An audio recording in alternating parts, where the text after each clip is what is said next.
Maniac is the new Netflix series that combines a lot of dystopian imagery with big pharma and its influence and control, and at the same time hinting at the CIA, MK Ultra, mind control experiments, synchronicity, predictive programming, and a host of other strange topics that you wouldn't expect in a garden variety Netflix show. However, we did see similar topics discussed in the last couple years with the series Stranger Things, and I covered that in multiple videos.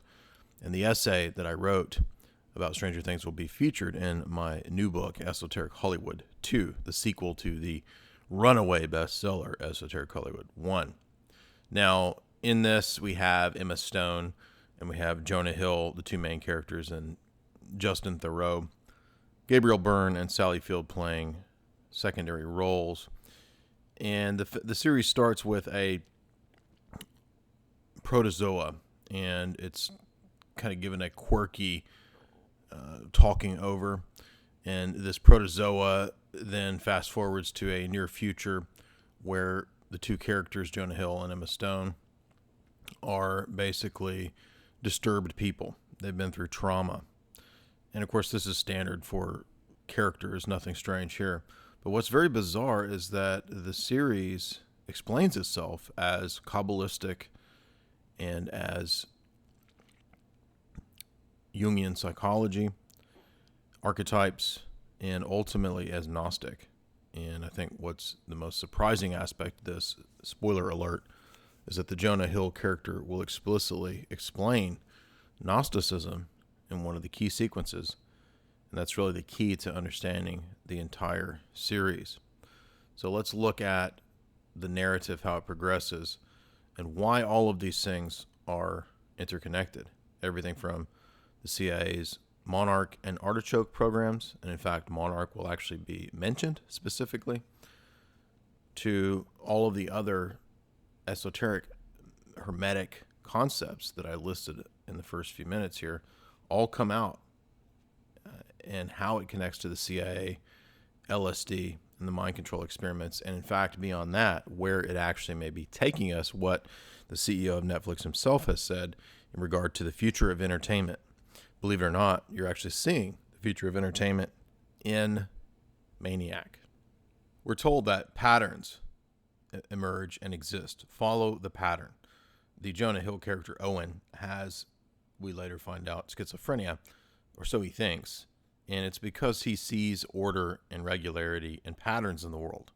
These patterns, he thinks, are abnormal because you're just supposed to go along with what everybody else thinks and not be an outsider, not have opinions or metaphysical views that go against the grain of popular perspective. So we have basically consensus reality, and his wealthy family has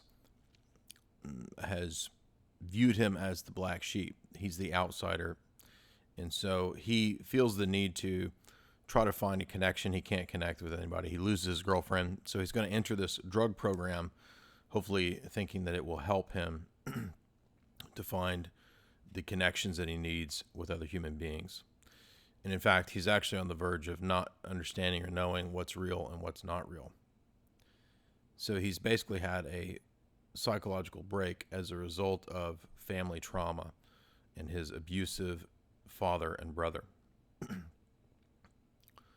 Now, on top of this, we have the idea that they are secret agents. When he meets the Emma Stone character in the trials, he thinks that they are part of some secret operation to save the world. He's not positive of this, but he's been seeing these bizarre phenomena, these strange things happening, and she kind of plays along with it to get rid of him. Now, in her story, she has been abused by a very mean mother. The mother has basically abandoned her and her sister and their father. The father is absent. He's chosen to exist inside of a funny-looking pod in the backyard, presumably some kind of virtual reality pod. It's called The Avoid, which is funny. And she is a drug addict. She's already been taking the A pill, and that's curious because Emma Stone was in Easy A. That was her first substantial theater hit. And Easy A is focused on the A. Here she takes the A pill, and the A pill is about the traumas. It brings the traumas that you've experienced back up to the surface. And when she enters the program, it's to get more drugs. She thinks she's just going to be able to sustain herself on these pills. And so already we have the allusions to the mass drugging of the population, not just Brave New World, but everybody being hooked on pills. And in the story, it's by design because some mysterious foreign entity wants to experiment upon and supposedly fix humanity. Of course, that's not really what it's about. If you've read Brave New World, what I've covered in many talks and videos, you know that it's about subjugation and control. But it's interesting that all of this is laid out bare and in the open here. The pharmaceutical biotech company here, Neberdyne, they are a massive power. Right? They're global. They have a mysterious, ethereal voice from China or Japan that runs the company. We never see who it is. It's always just some screen that's talking. And they have perhaps even chosen these people. They're called McMurphys, the people that are chosen for these experiments. And the experiments, curiously enough, are run by a giant AI computer. This AI is choosing, it would seem, subjects to be brought in and to pair them up to try to fix their own personal traumas. However, we find out that because the AI computer was modeled on a self-help teacher who's the mother of the scientist, the Sally Field character, it's a lonely and somewhat abusive and absurd emotional AI computer, also known as the Red Queen. Now, this is weird because if you've seen in other dystopian Skynet, end of the world type scenarios where you have the AI computer running things, you know that it's often pictured as a female, as a woman. And that's because in the Gnostic text, the Pistis Sophia, which is, I think, specifically in the background here because of the mention of the Gnostic Gospels, eventually by one of the characters that Jonah Hill plays, you'll notice that the feminine archetype, the mother feminine archetype here, who is the Sally Field character who's the basis for the AI computer, she's alienated and alone, and she's missing her consort. She's missing the male principal. And that's, in fact, what they write about her in the storyline. She's missing her male principal.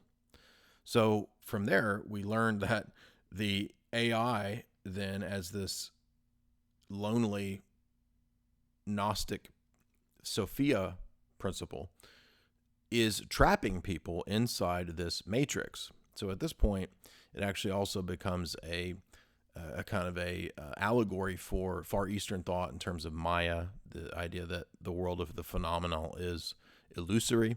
It also has connections to maybe Platonism, the allegory of the cave, or the world of manifestations being illusory in New Age thought or something like this, or even Gnosticism, right? All those things have similar patterns in terms of their philosophies. But what's interesting is that you can see that this is done with the intention of tying all of these together, and not just at a metaphysical level, at a Jungian depth psychology level, psychoanalytical level, but also at the geopolitical level because of LSD, the CIA, and mind control. So that also comes up towards the end of the series. Now, the AI is supposedly going to scan and fix you, and she's also called the Red Queen. So we're going to have the standard Alice in Wonderland references, which do come up in reference to MKUltra. I showed this in Ewan Cameron's tests. This is recounted in John Marks's book, The CIA and the Search for the Manchurian Candidate. And it also comes up in other places. You'll find in episode 3, for example, that the Hitchcock that is on the TV screen, I think it was North by Northwest, right? And North by Northwest is where Cary Grant's character gets caught up into a CIA OSS operation without knowing it. And so in the same way, and basically he undergoes a kind of mind control. He's experimented on it. He doesn't even know it. And you find the same thing in Vertigo, and you find the same thing in the storyline here. So Emma Stone's character informs Jonah Hill that all is chaos. There's no order. It's just chaos, and that he's crazy because he does see an overlying pattern to the universe. And in Owen's dreams, in his dream sequences, there's a kind of Matrix-like aspect to this, or maybe something like Inception, where they enter into a dream state and the AI computer links their brainwaves, and it basically explains who's linked to who. And in some weird way, people can interact with one another in their dream states if they have the same brain wavelengths, if they're similar. So the scientist who's created this system explains, the Justin Theroux character explains that this was all about his attempt to find Atlantis, which is, of course, the mythical, esoteric land of the wizards in Hermeticism. But here it's the virtual realm in a way, right? It's the idealized realm. And he wants to have sex in Atlantis. So I think we have a hinting at a form of sex magic, perhaps. It's not made explicitly clear, but he seems to get inspiration and ideas from basically sex with the AI. It's spoken of in that way many times. He's even neglected his former girlfriend, the other female scientist, for the virtual sex of the AI realm. Now, what happens is, in the midst of these phases, and of course the test runs in 3 phases before it's supposed to fix you. It's A, B, and C. So there's the A phase, the B phase, and then there's the C phase, which is confrontation. Now, we have multiple lifetimes that are lived out, we're told, in these dream states.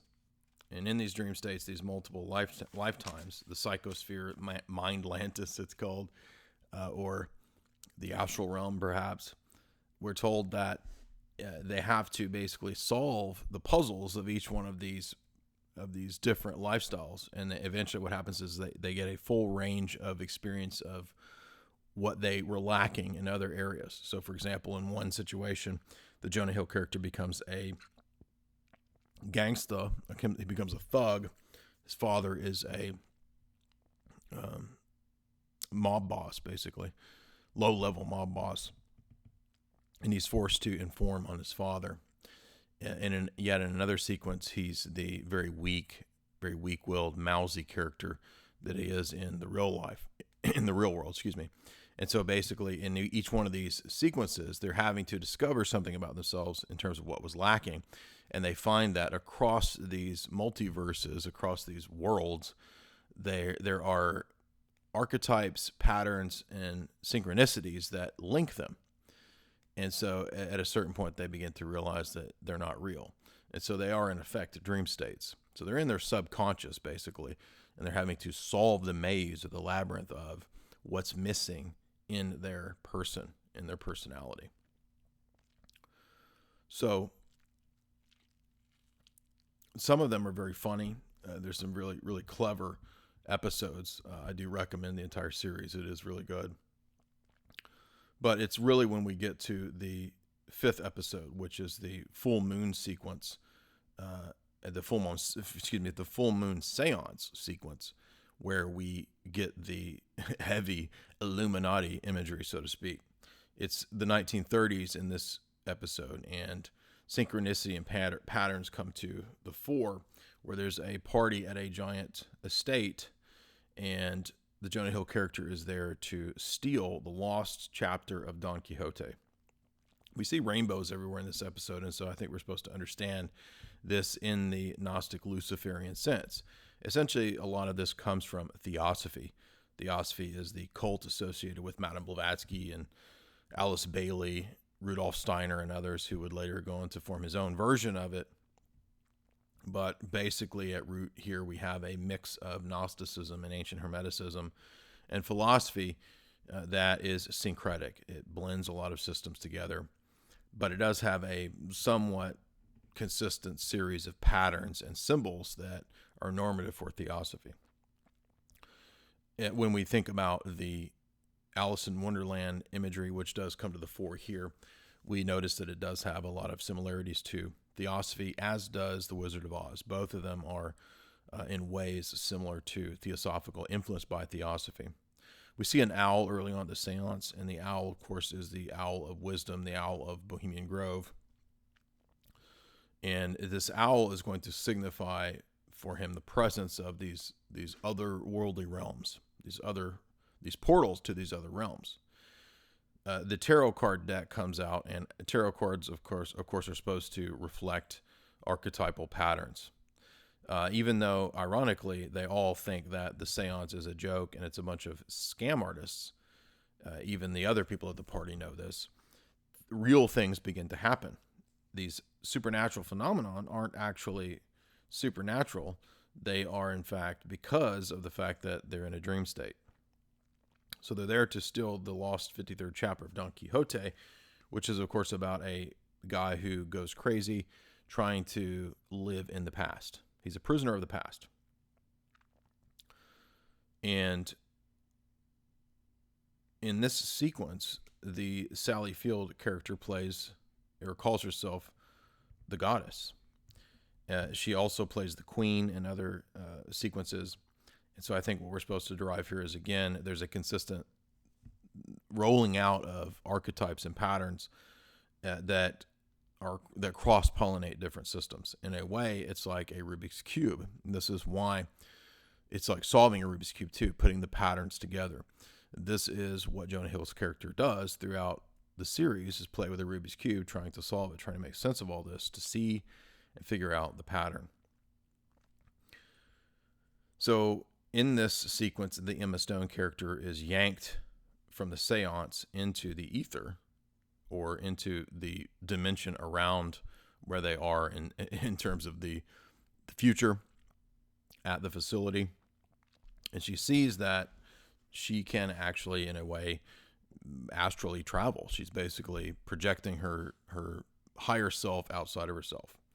The higher self notion is mentioned many times here, and that's really what we learn that they're on a quest to do. Throughout these different worlds or sequences, they're learning things to move into their full potentiality, into their, quote, higher self. This is all Hermetic and Theosophic ideas. Now, there isn't really a last chapter. It's kind of a joke we learn. And other gods and goddesses are mentioned, Juno, Diana. But they even talk about, again, the astral realm here. And they talk about maximum illumination. She's gone to the astral plane, they say. So this is also where the Alice in Wonderland symbolism comes to the fore, where there's the magic mirror through the looking glass, right, which is one of the books in the series, the second, I think. Through the looking glass is, of course, where Alice steps through the mirror and she sees a reflection of herself. This comes out multiple times in the show, and this idea of self-reflection, or this is also part of the Gnostic cosmology, where Sophia basically reflects herself. And the fallen world is her ill-conceived bad reflection. In regard to this series, it's all about the individual and the external world as his projection, and solving that external projection by self-individuation, to put it into Jungian terms.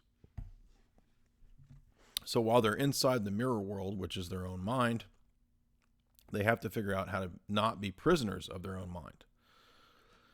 And so this is where the Red Queen imagery comes back. The AI computer is the Red Queen, which entraps them, which is an allegory for, or a similitude to, the real world. Right? Our world is the matrix that traps us.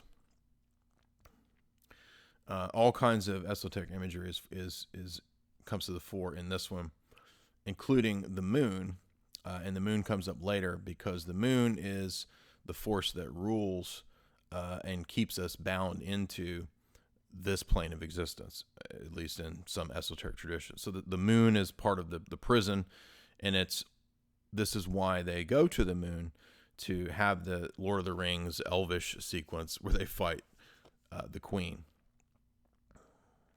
And the Queen, rather than trying to defeat her, basically wants Emma Stone to remain in the dream sequence. She basically wants to enchant her and keep her asleep. So here we have the Far Eastern notions of being awakened and remaining asleep. So what began as, you might think, a dystopian drug story has actually gone way off into the realms of the esoteric and the metaphysical. And what we learn is that all of these things are connected. There is, in fact, a connection between the traumas that a person experiences and the healing of that person and their alters. That's essentially what we have here. Is the dream sequences are the alter lives of these people, which are versions of themselves, fragments of themselves that are created in the trauma process. This is very real. It's been documented by many psychologists and many scientists and doctors, many books on this. I covered the Osiris complex, for example, by Dr. Colin Ross. Now, the purpose then is that it's possible for one to solve their problems, their traumas, through this giant series, this giant test. And we're told from the series that this was ultimately perhaps what the CIA and the mind control experiments were all about. Because eventually there's a comedic episode about aliens and an alien invasion, and the Jonah Hill character learns about his higher self there because of Emma Stone being a CIA mind-controlled assassin. She's had her mind wiped. She doesn't remember. She knows she's been trained to be a CIA assassin. So again, they're told that you're living in a simulation. This is what Jonah Hill's father tells him. He explains that it's a Gnostic lost gospel explanation. And that's why and how all of these different worlds mesh together.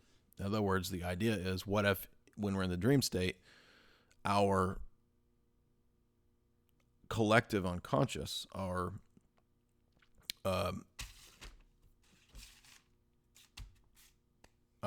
mental realm, the psychosphere, is all connected, and we can tap into one another's brainwaves, wavelengths, in that sleep state. That's at least part of the premise of the show.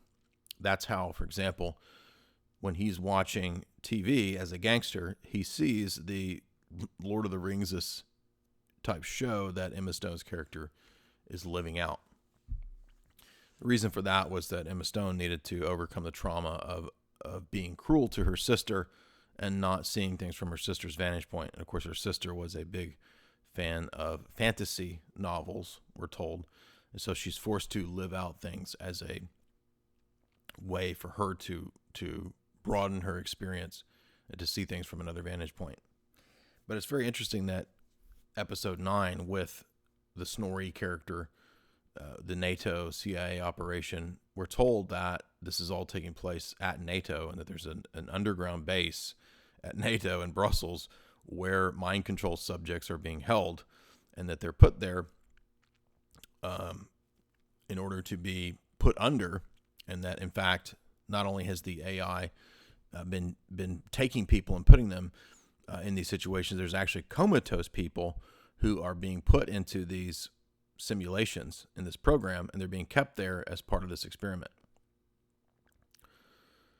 So by the end of the series, we're told that the final successful test subject experimentation project that's gone through was the one with our main characters. It was the 33rd iteration of the experiment, and it was finally successful because it cured them. So the universe isn't total chaos. The Emma Stone character comes to learn. It actually is also balanced by order. So we have order out of chaos, and chaos necessitating order, which is part of the esoteric and the 33rd degree esoteric Freemasonic doctrine.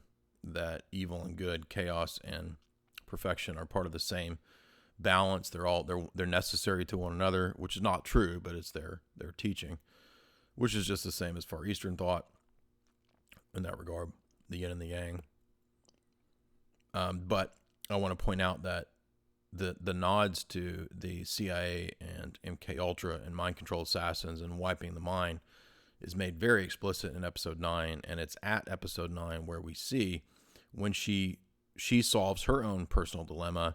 She comes out in the dream state to be in the field where she and her sister wrecked and her sister died, right, when they went off the cliff. And what is the name of the place? It's called Monarch Pass. Monarch, of course, is the CIA project Monarch, which was about mind control and the possibility of creating alters and assassins.